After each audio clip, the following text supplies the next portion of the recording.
Well, the Jacksonville Jaguars continued their proud tradition of consistently not playing well, not playing good football, losing to the 49ers in embarrassing fashion. Joining me on the morning show, our weekly Monday morning quarterback session, News4Jax sports analyst Frangie. Hey, good morning. Good morning, Bruce. How are you? I'm all right. Well, there were ejections, a number of penalties by the defense to give up free first downs. San Francisco rolling off a 20-play opening drive to start the game. Big plays given up all over the place. Garbage. Good adjective? Yeah, it was a tough day, wasn't it? Yeah, it was a hard day, and nobody's going to debate that. It was a hard day for the Jaguars. They didn't play very well. You talked about it, that 20-play drive, 3 times they could have gotten off the field. What happens is they took off the whole quarter, and so now the defense is sort of out of gas a little bit. I think you saw that. I think you saw the defense kind of run out of gas. Now the offense comes on the field. They don't stay on the field very long, Bruce. The offense is on the field for 3 plays. They punt it away. San Francisco scores again. Offense comes back on the field 1 play, and they fumble. You know the offense was only on the field for 4 plays in the first quarter and a half. At that point, you're out of gas. The defense has no chance after that. So it was a tough day. One of the worst performances of the year for the Jags. I think they'd tell you that. See, I think I know what you're going to say about this, because it seems like this has been history for the Jags. You get a good quarterback in, and you don't surround that quarterback with the support they need.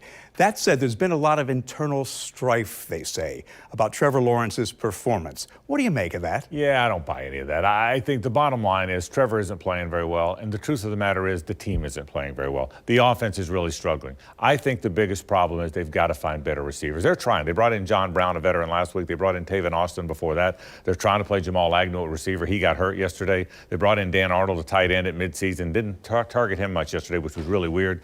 I don't think that people want to come up, Bruce, with drama and internal problems. I don't buy that. Right now, the team's just not very good. Trevor's a strong-willed guy now. That's a guy with great makeup. He's going to be okay. Right now, he's not playing very well, and the offense isn't very good. The problem on this team is the offense. The defense is going to be okay. Wasn't great yesterday. They've got to find some offense. That's the big problem. Trevor's still a rookie trying to find his footing. Yeah, no question. And he will. But this happens in the league. Peyton Manning was 3-13 his first year. He led the league at interceptions. The second year, they were 13-3. It takes a while for a rookie to learn. Trevor's going to be fine, but they do have to get better players around him. That's a real problem. I don't think anybody would debate that. Urban's chief of staff packing his bags. What do you think? I think Fernando Lovo wanted to get back to Texas. I think his wife wanted to get back there. I think they enjoyed living there more than living here. Again, I think people are there internal problems? Is this going wrong? Is that going wrong?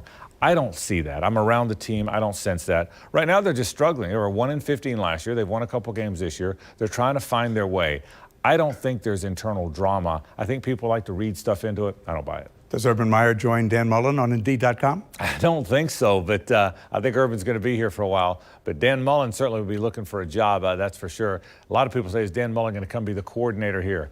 I don't think so. I think Dan Mullen's going to be a head coach somewhere else. Were you surprised that the Gators axed Dan when they did? Yeah, by the time it happened, I wasn't surprised, Bruce. But I tell you what, it is one of the greatest falls I've ever seen. 2 months ago, they were ranked in the top 10. They had played Alabama, a very close game. And he was regarded as one of the top 10 coaches in the country. 2 months later, he's fired. Now, having said that, it was probably the time. Bruce, nobody gets fired because of what they did badly. They get fired because the athletic director no longer thinks he can get corrected under his watch. And I think that's where Scott Strickland was. Boy, you're right, though, man. It happened quickly, really quickly. Yeah. And Gators are all about culture, so let's not, diss that. Falcons, 2nd game in a row at home. The Jags have no momentum here. The offense has to show up. It's an interesting game because the Falcons aren't playing very well either. They've got to play better offensively. That's the whole point. You've got to find some offense. Now, look, the Falcons have struggled as well. But the defense, and now look, the defense, Shaq Griffin got hurt yesterday. Rayshon Jenkins got ejected yesterday. Tyson Campbell, the other cornerback, got hurt. At one point, 3 of the 4 starting defensive backs were out of the game.